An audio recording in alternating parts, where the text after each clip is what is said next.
Fresh off winning the 2021 NBA Championship, the Milwaukee Bucks haven't exactly started a brand new season in the best way possible. After a decisive win against the Brooklyn Nets during opening night, the Bucks have since battled injuries and illnesses to its core players like Khris Middleton, Jrue Holiday, and Brook Lopez, while also still not having Donte DiVincenzo back in the lineup yet. And as a result of all these, the defending champs have started the 2022 season with a 4-6 win-loss record, which happens to be the worst 10-game start that the team has had since 2017, while also losing 5 of their last 8 games. But if you're a Bucks fan, one thing that should still get you excited is the fact that, fresh off a historic 2021 Finals MVP run, team superstar Giannis Antetokounmpo is currently having an amazing encore to his Finals performance, as after the first 12 games of the regular season, Giannis currently ranks 4th in the NBA in points per game, 4th in rebounds per game, and 8th overall in blocks per game, which production coming from the Greek Freak, to be honest, isn't that surprising anymore.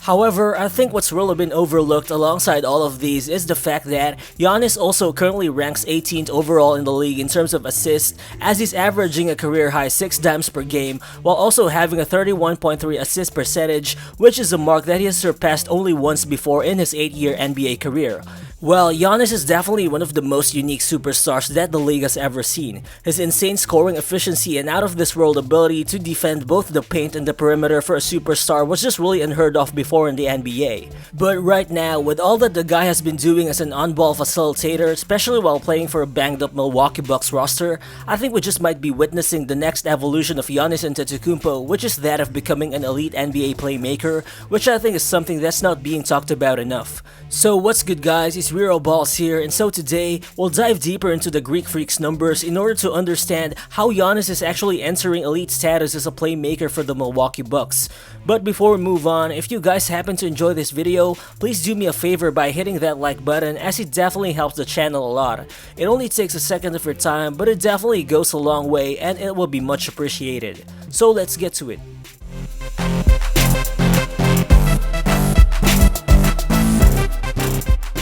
Currently, Giannis is carrying a much larger share of the playmaking burden for the Bucks, as he's averaging significantly more touches per game and a slightly higher average time of possession as compared to last season, which again isn't that surprising given how guys like Khris Middleton, Jrue Holiday, and Brook Lopez have already missed a significant number of games this early in the season due to various injuries. And so much firepower being unavailable for the team has basically forced Milwaukee to push role players like Connaughton, George Hill, Thanasis Antetokounmpo, or Jordan Nwora into having unexpectedly much bigger roles to fill in the team's rotation. As a result, the Bucks have had some trouble in terms of establishing some sort of offensive rhythm, as currently, Milwaukee ranks 17th in the NBA in points per possession, which is an area wherein the team has consistently ranked in the top 10 over the past 3 seasons. But again, if there's a silver lining in this kind of situation for Milwaukee, I think it's that despite being surrounded by guys with whom he hasn't developed as much chemistry as with, say, guys like Middleton, Jrue Holiday,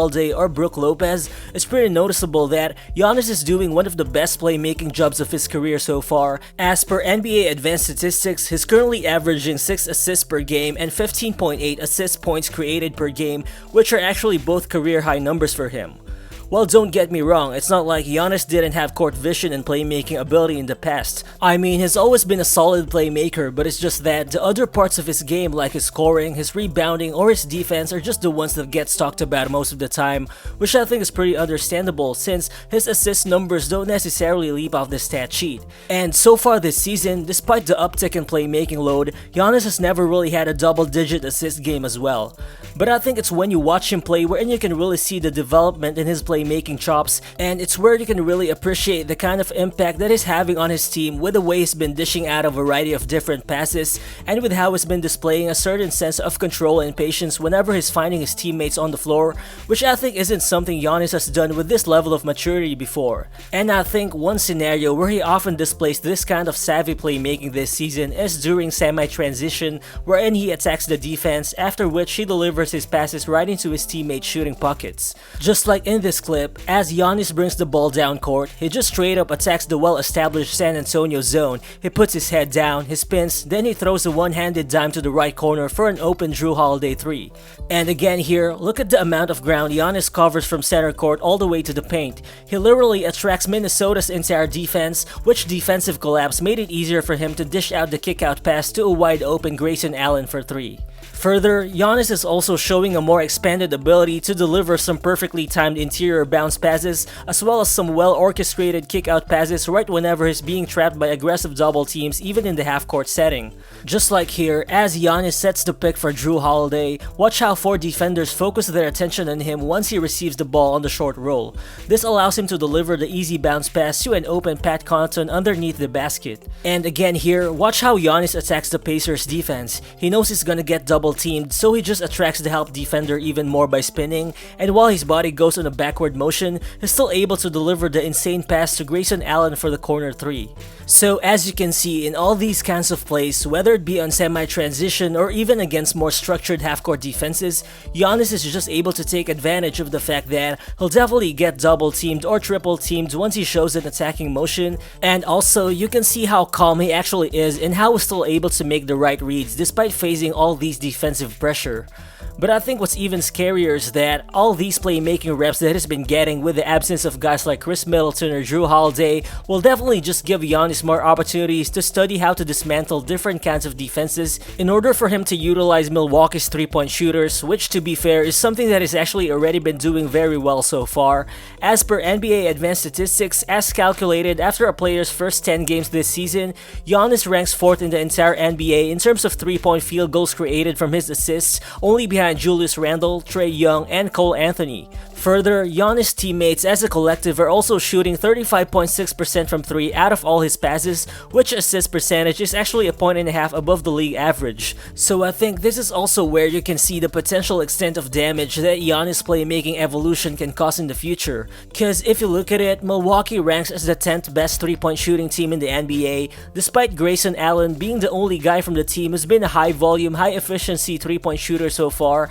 as he's making 41.5% of all his 3-pointers on 8.5 attempts per game. So with the help of Giannis' advancement as a playmaker, just imagine how much more Milwaukee would be able to punish opponents from behind the arc once Khris Middleton starts getting to his usual averages, as he's only shooting less than 26% from deep in the games where he's played so far, and once guys like Brook Lopez and Donte DiVincenzo start spacing the floor again for the Bucks once they come back from injuries. Well, on the other hand, sure, critics can argue that Giannis' increased playmaking load and the Bucks' injury problems might have inflated his playmaking numbers, but here's the thing, aside from Giannis currently averaging a career high in assists per game, he's also currently averaging 12.3 potential assists per game, which ranks 16th in the entire league, and for the record, he's never ranked inside the top 20 ever in a season before in his career in that category. So if any, this actually tells us that Giannis' numbers isn't just a mere product of increased playmaking load, and instead, he has just really been able to deliver the ball to his teammates at the right spots, although they're not exactly converting all of their shots, which stat still definitely backs up the Greek Freak's playmaking development this season. And I think what makes this even more remarkable is the fact that Giannis is doing all of these while also turning the ball over less frequently than ever before, as his current 11.5 turnover percentage is the lowest he's ever posted for his entire career, and the fact that he's also currently posting the 4th highest usage rate in the NBA, only behind Donovan Mitchell, Luka Doncic, and Paul George, just makes his playmaking advancements much more impressive, I think. So with all that being out there, I think it's already safe to say that Giannis is once again entering another level in terms of his status as one of the most elite NBA superstars today. But if you ask me, could this actually be the Greek Freak's final evolution? Well, I hope not. I mean, as a huge Giannis fan myself, I'd still definitely want him to evolve into a better jump shooter, which is something that he's getting better at over the years. However, he's still just shooting 32% on all his jump shots this season, and that still leaves a lot to be desired for a superstar. Still, the fact that Giannis can put up 30 points at any given night even without a stable jumper, and the fact that he always brings elite top-tier NBA defense is already amazing and scary at the same time. But overall, I think the best thing about all these is that, even coming fresh off winning an NBA championship and winning the finals MVP, Giannis just doesn't look satisfied at all. I mean, he's always played with force and power before, but it's the precision that he added to his game this season which actually proves that Giannis just might be scratching the surface of what he can become moving forward. Which means, once the entire Milwaukee Bucks roster starts getting healthy and starts getting their groove along with this version of Giannis, there's definitely a huge possibility of them proving all the doubters wrong again once this season is over.